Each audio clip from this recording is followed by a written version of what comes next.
Dore lo hizo en su oración y Gladys lo repitió acá. Hay un solo Dios, hermanos. En el Antiguo y en el Nuevo Testamento hay un solo Dios. Y hoy lo vamos a ver. Amados, bienvenidos sean a la casa del Señor. Oremos por los hermanos que nos vemos. Juan, felicidades a tía Zoraida. Yo sé que ustedes no se sienten mal porque le digan abuelos. No es como aquella muchacha que la amiga de su hija, ella le dice, esa es mi abuela. Muchacha, no diga eso. Yo soy la mamá de tu mamá. No, hermano, nosotros no nos avergonzamos de los años. No. La sociedad a veces es implacable. Pero hermano, envejecer es una bendición. Es una bendición envejecer. Gloria a Dios, gracias Ana. Bienaventurados los que llegan. Sí, hermanos, como Zoraida anunció, y voy a hacer rápido, inclusive es una pincelada que voy a tener esta tarde, muy precisa, muy breve. Tenemos asamblea hoy, como ya ella les informó, y tenemos propuestas, porque no nos podemos detener. La iglesia del Señor siempre tiene que mirar hacia adelante, aunque sea 2 o 3 pasos, pero avanzar, no quedarnos ahí. Prepare su corazón. Vamos a comer aquí esta tarde. Vamos a encargar una rica comida para que compartamos los santos hoy. Y preparemos nuestras mentes. Vamos a proponer una hora razonable para la asamblea y ahí ustedes nos van a ayudar también con su propuesta. Va a durar 2 horas, hora y media. Debemos decidir más adelante. Gloria al Señor. Nos sentimos gozosos en el Señor. Amén. Muy gozosos en el Señor. Y la lectura se encuentra en Romanos, capítulo 9, versos 1 al 5. Hermanos, quiero disculparme por la ausencia de los programas. Nos vamos a poner al día próximamente. Recuerden que Zoraida tenía su sistema y el sistema se borró. Así como Dios borró nuestros pecados, así se borró toda la información que ella tenía. Pero le prometemos y le pedimos disculpas que pronto eso será resuelto. Ramona, Dios le bendiga. Yo le decía a mi esposa, yo quiero ver los valientes que van a venir hoy a la iglesia. Porque ese frío es intimidante, con brisa. Esa hora llegaba ya a la iglesia de Manhattan, pero miren, con la nieve en los tobillos esa hora. Y parar con un guardia allá a que abrieran la iglesia. ¡Wow! Una tenacidad increíble. Y yo quiero que todos tengamos esa misma tenacidad. Todos.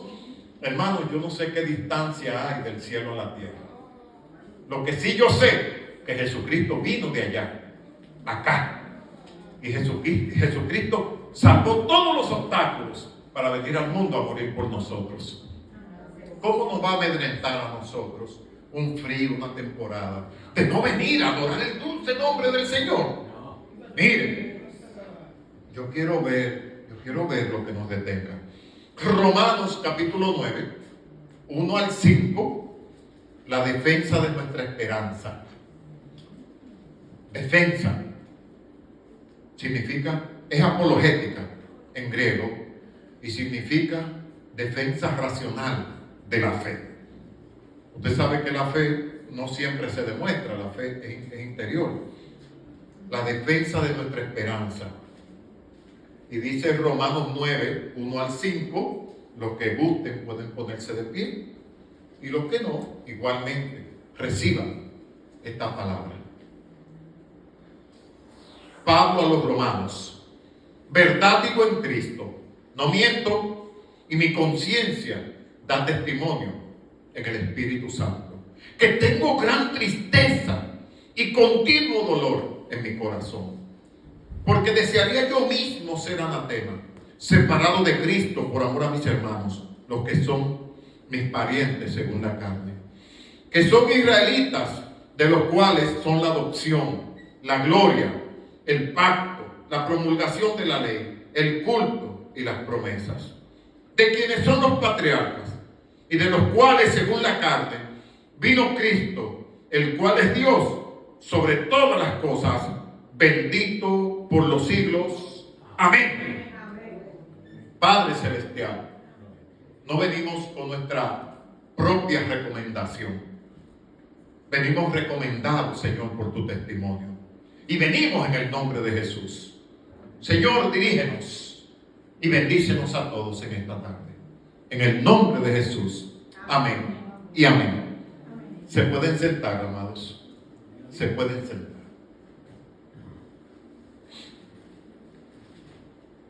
Recuerden, no tengamos nunca temor ni pensemos que estamos pecando cuando podemos captar algunos exabruptos de hombres de la fe, hombres de la Biblia.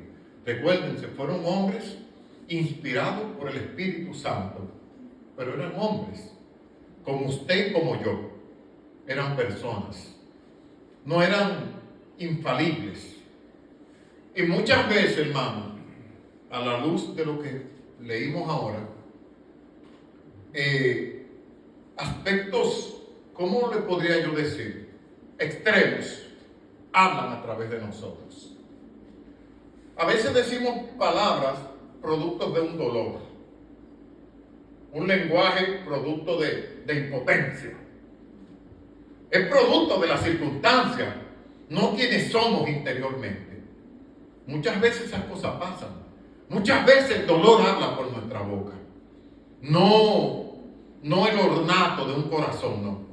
Después decimos, wow, pero yo tengo que suavizar un poco porque creo que me excedí.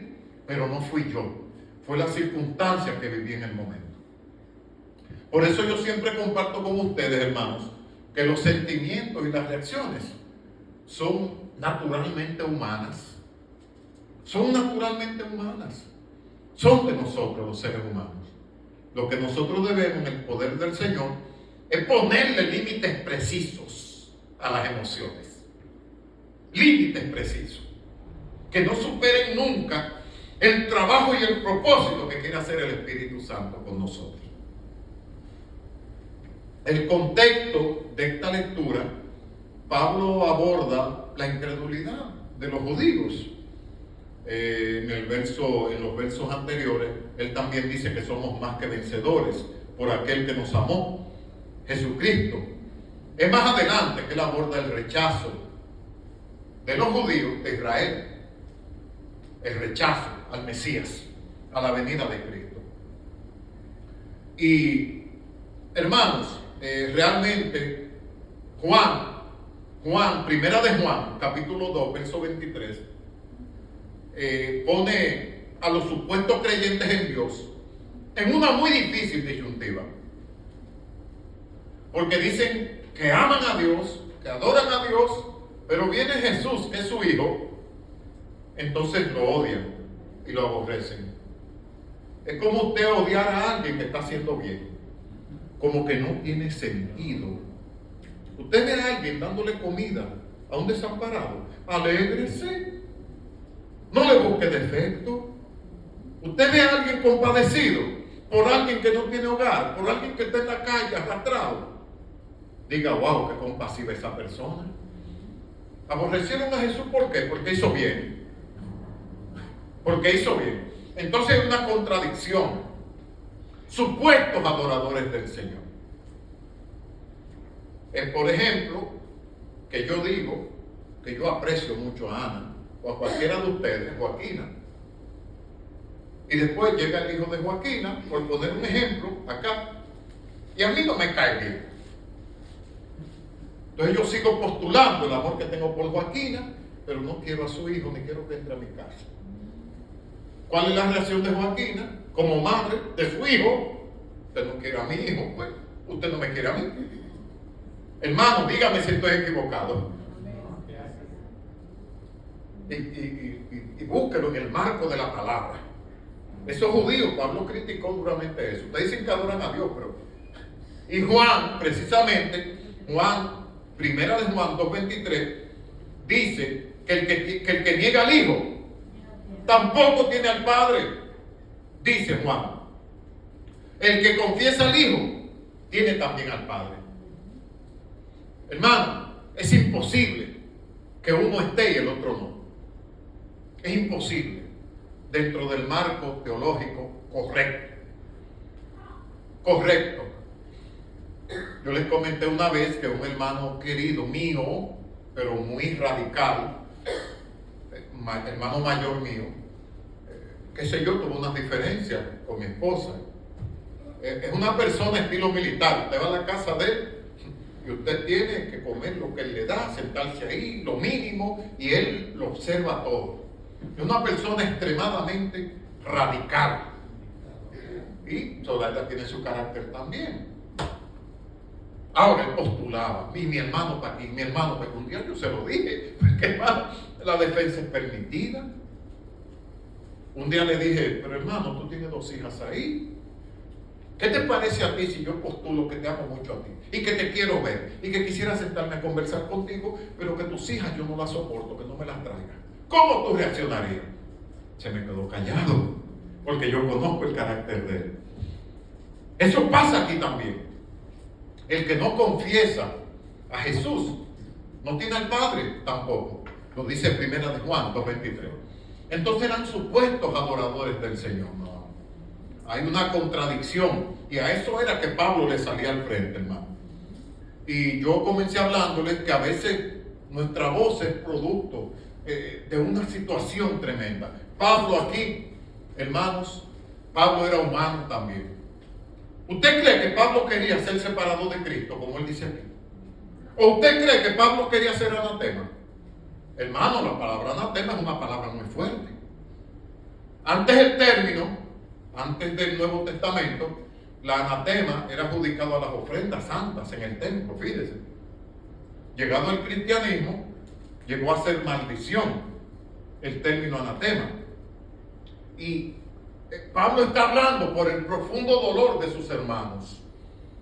Y hay 2 tipos de hermanos, los parientes y los hermanos de nación de Israel. Y ahí lo describe muy claro. Mis parientes según la carne. Él tiene dolor profundo por ellos.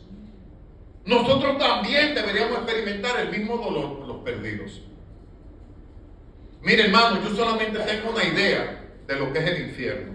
Una idea. Porque es que la mente nuestra no puede.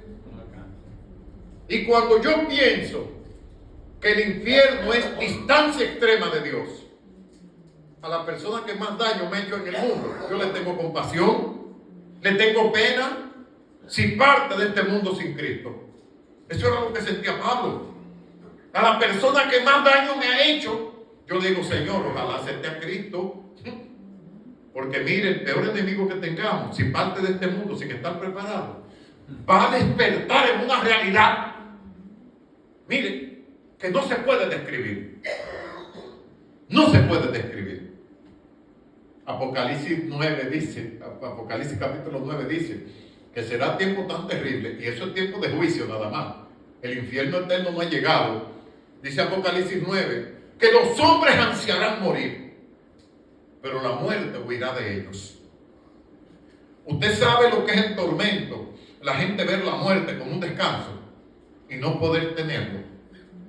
Y eso no se parece en nada a lo que es el infierno, que mucha gente lo niega, pero es probadamente bíblico, hermano. Entonces anatema, hermanos, es equivalente a excomunión, dejar fuera, máximo castigo impuesto por la iglesia a los pecadores.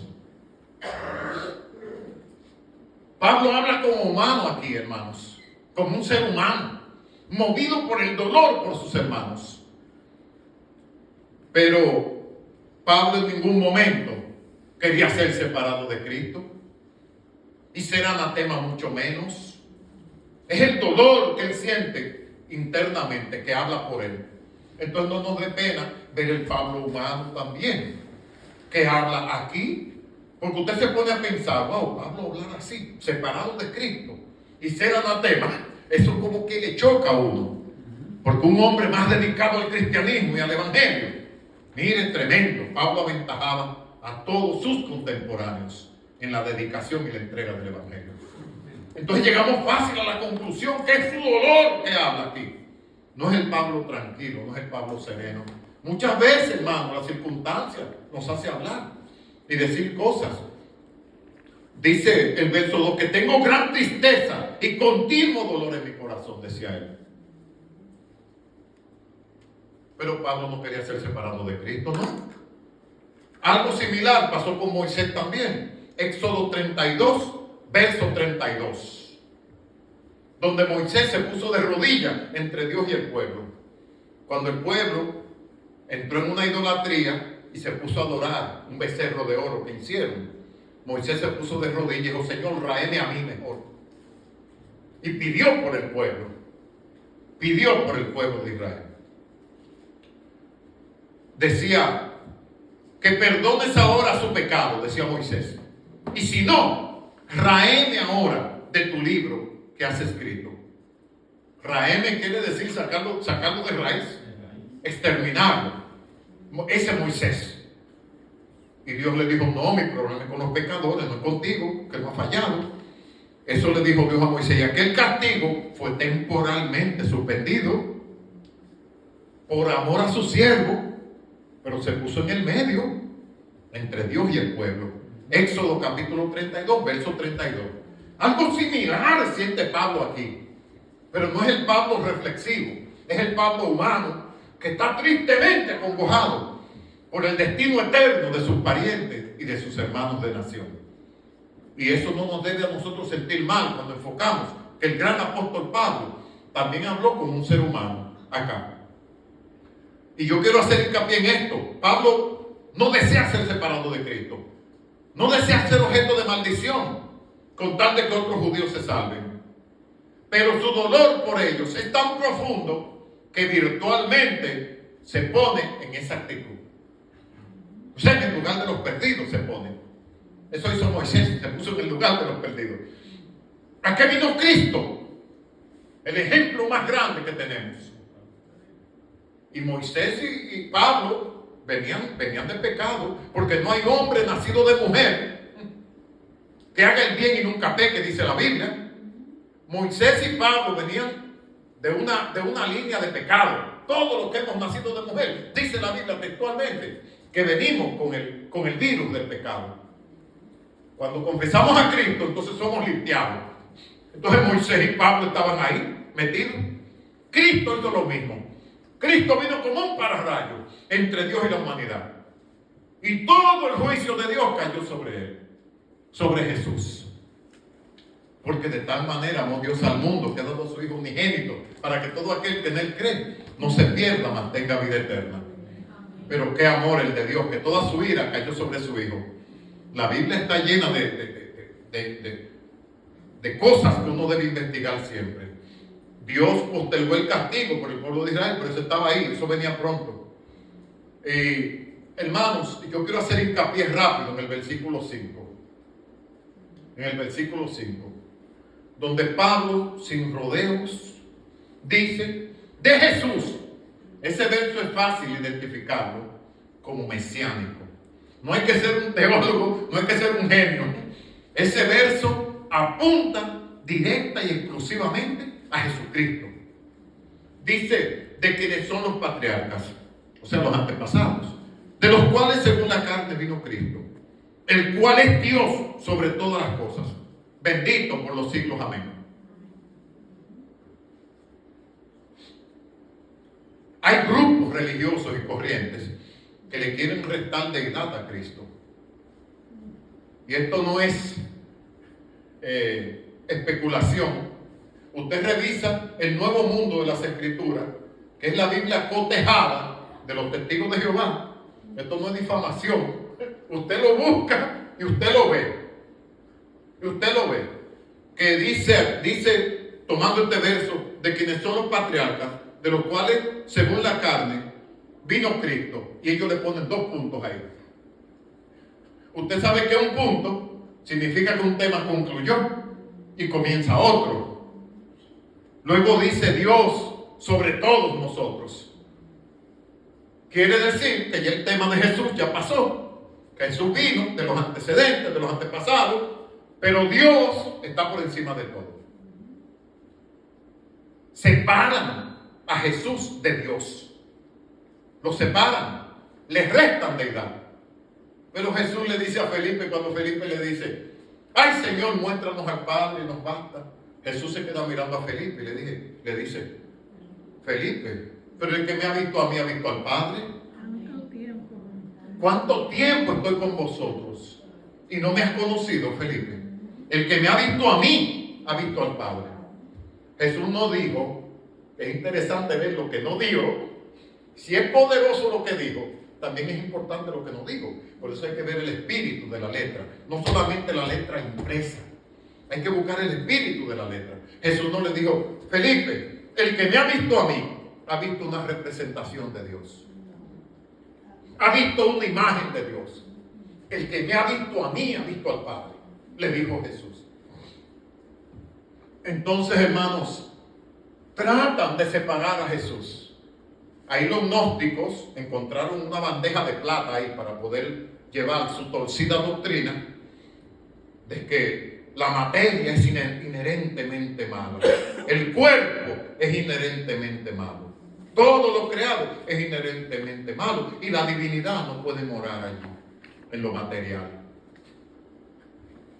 Por eso dicen que Cristo vino en espíritu, que Cristo no vino en la carne.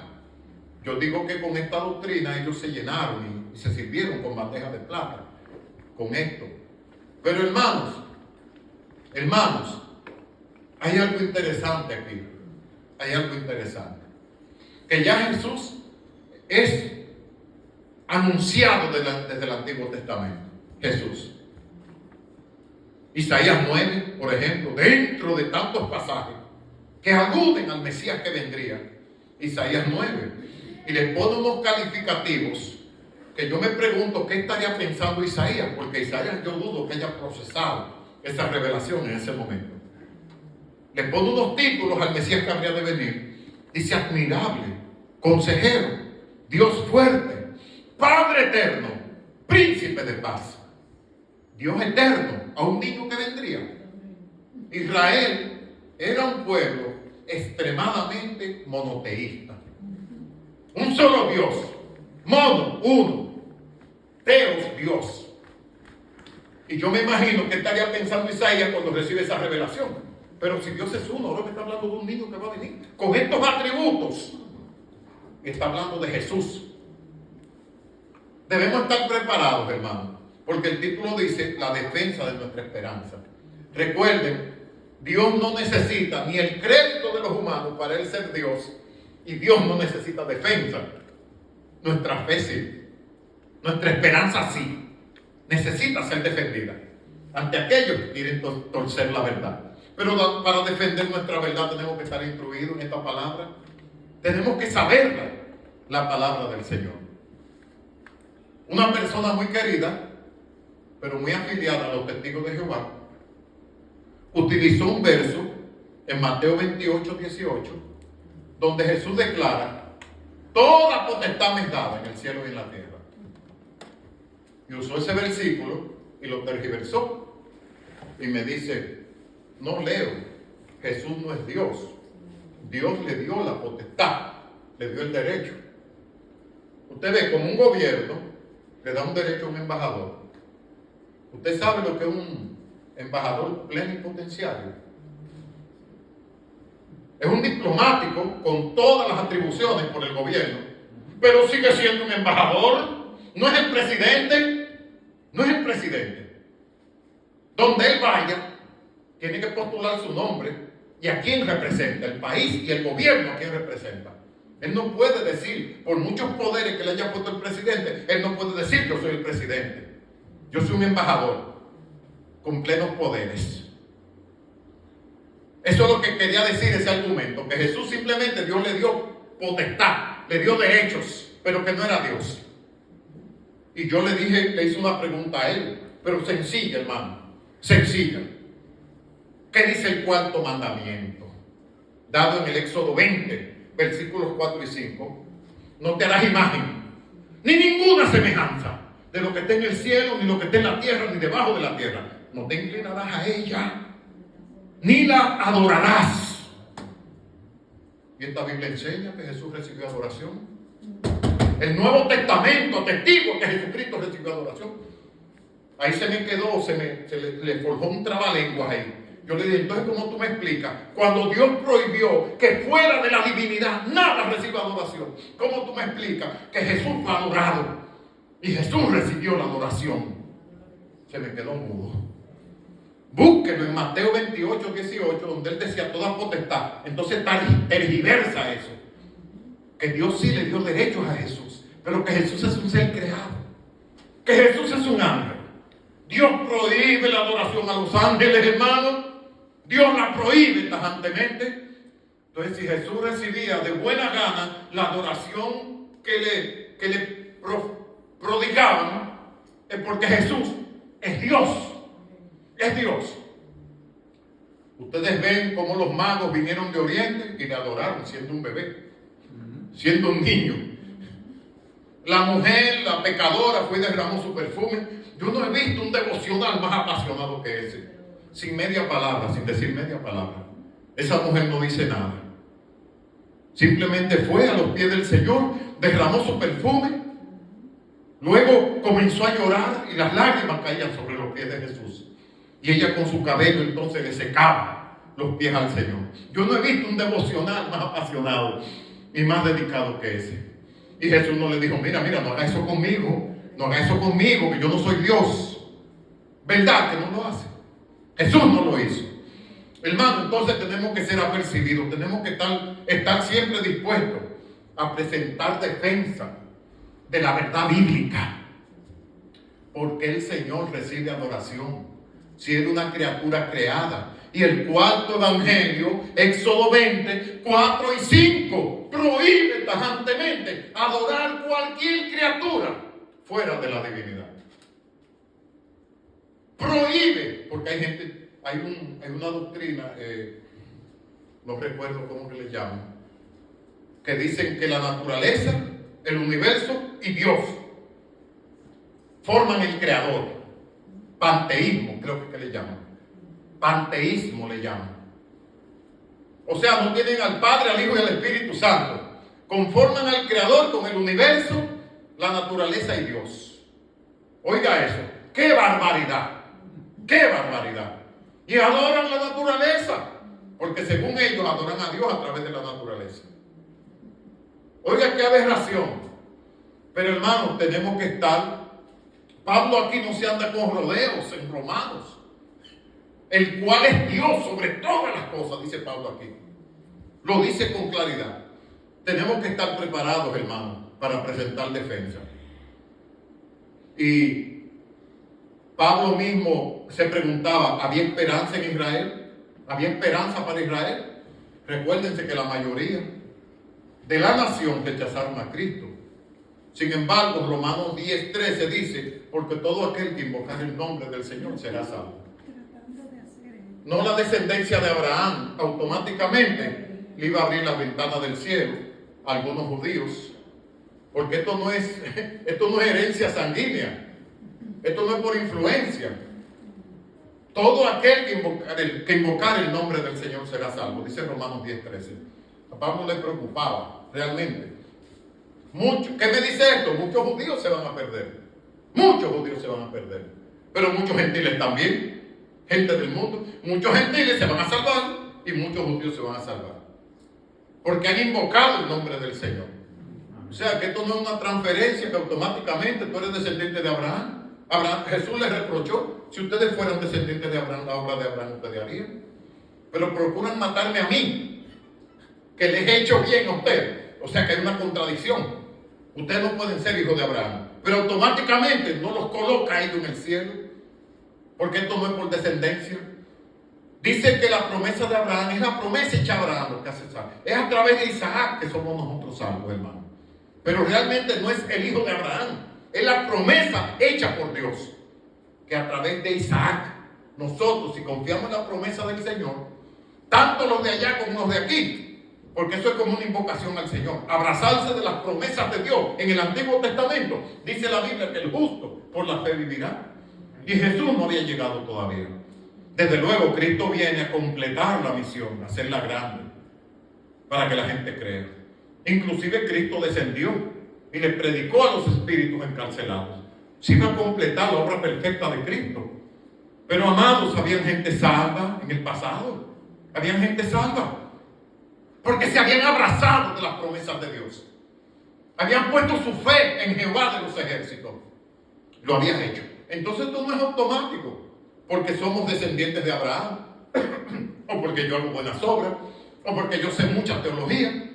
Porque yo tengo muchos años en esto. Todo aquel que invocare el nombre del Señor.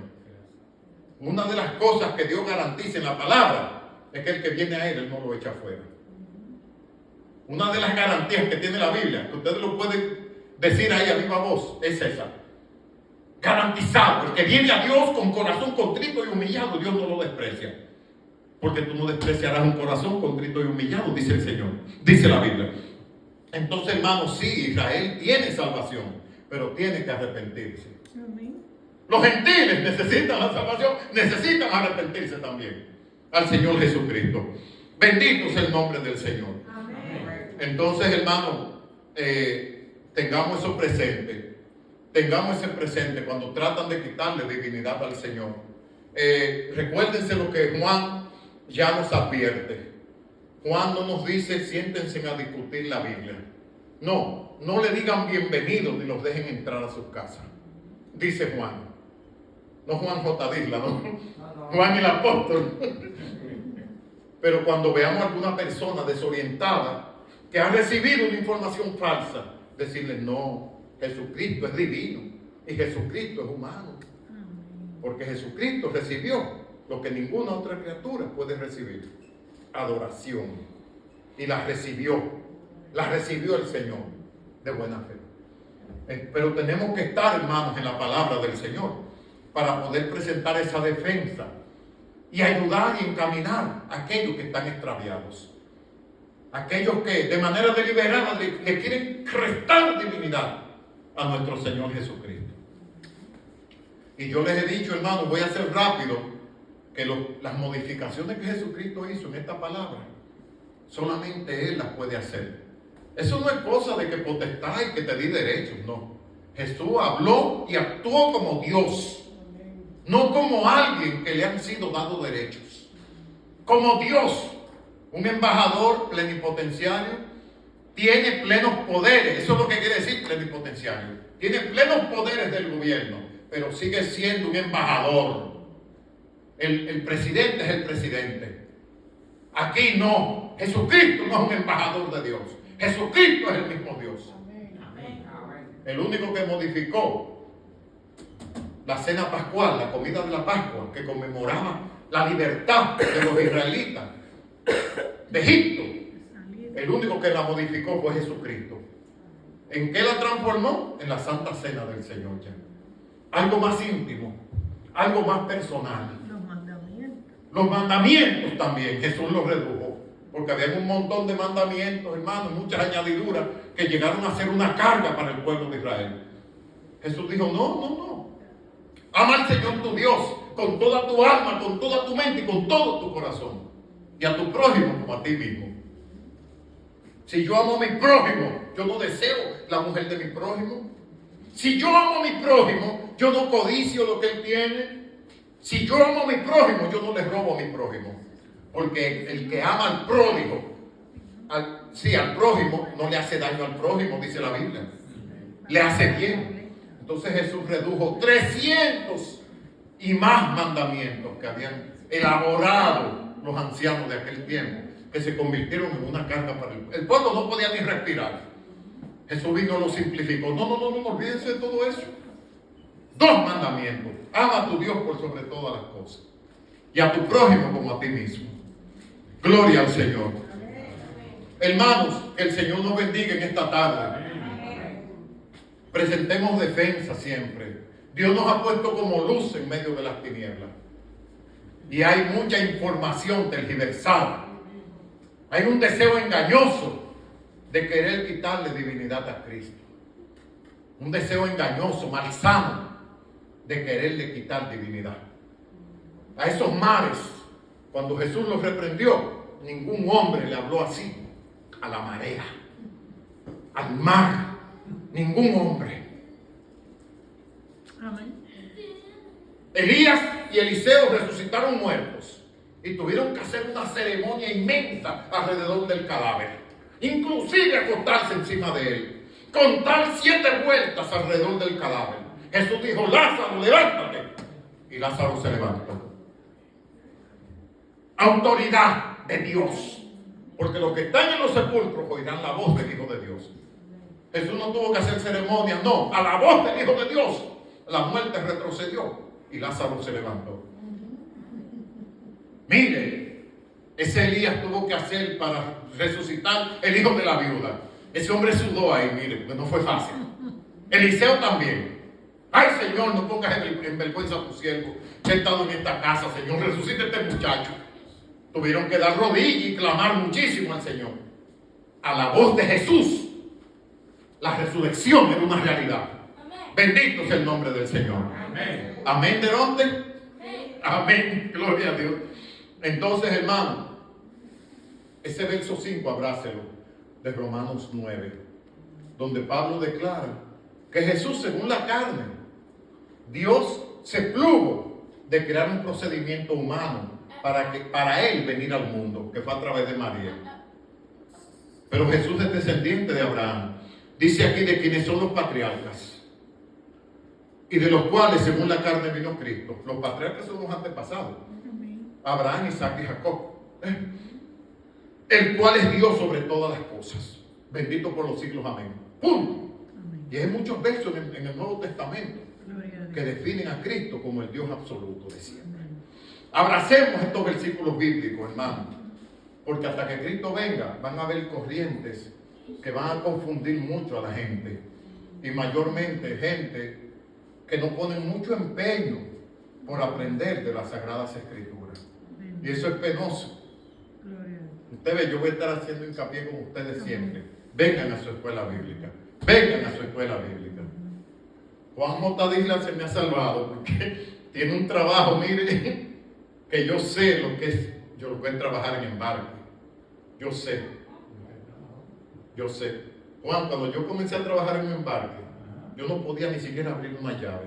Todas las coyunturas me dolían. Yo no sé si a ti te pasa lo mismo. Y las horas, eso es increíble. Pero Juan, Dios te va a libertar también. Y va a estar en tu escuela bíblica, instruyéndote, preparándote grandemente. Cada uno de nosotros tenga la escuela bíblica, hermano, como un compromiso sagrado. Aprendemos de la palabra, no para consumo personal, para iluminar a otros. Eso es lo que significa apologética, defensa racional de la fe cristiana. Y eso es lo que Dios espera de cada uno de nosotros. Que no nos vengan con ambajes ni con disparates cuando quieran decirnos que Jesús fue una creación. Que hubo un momento en que Jesús fue creado. Jesús es eterno, hermano. Jesús es eterno. Trabajó con la Trinidad en la creación, Jesucristo. Pero estemos preparados, puestos de pie, mis hermanos. Puestos de pie. Vamos a empezar nuestra actividad de asamblea. Bendito sea el nombre del Señor.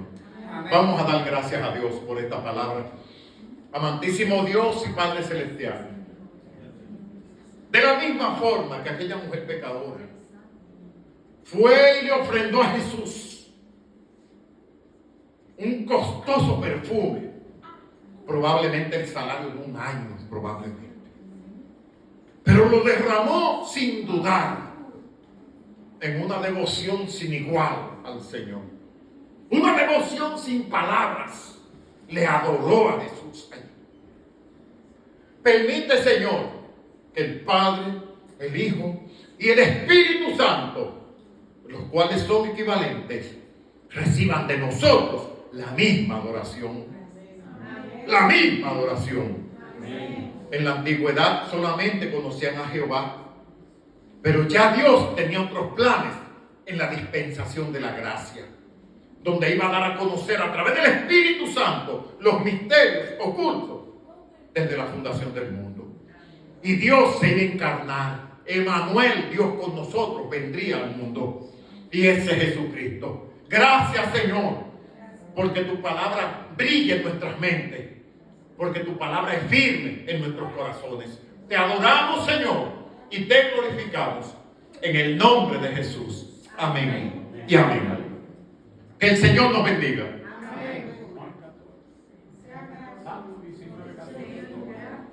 Los dichos de mi boca y la meditación de mi corazón delante de ti, oh Jehová, roca mía y redentor mío. Y el pueblo de Dios dice amén y amén.